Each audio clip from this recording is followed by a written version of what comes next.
наше руководство, страна в целом, медицинские учреждения, Министерство здравоохранения делали и делают все возможное. Мы, депутаты, в течение вот этой последней недели, полторы недели, мы решили выделить из своего бюджета, из разных статей, все, что возможно было выделить.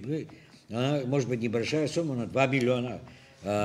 Мы согласовали, мы все вместе об этом говорили, мы такое решение практически приняли. По инициативе, опять же, нашего председателя комитета, он является и доктором, это Джинджоля Алхаса Владимировича, было предложено поехать в Гудаутский госпиталь, с инспекцией, выяснить положение, что происходит у нас с коронавирусной инфекцией на территории Абхазии, в частности, и в частности в Гудаутском госпитале.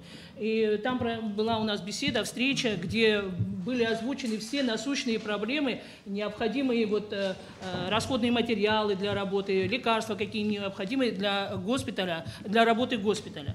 И в процессе обсуждения нашими же коллегами, как единогласно, на тот момент там была достаточно представительная группа депутатов, родилось такое решение, что из собственного бюджета мы выделим некую сумму для приобретения расходных материалов. Мы сформировали некий список, где парламент приобретет из собственного сметы, из собственного бюджета приобретет расходные материалы, плюс лекарства и некоторое оборудование.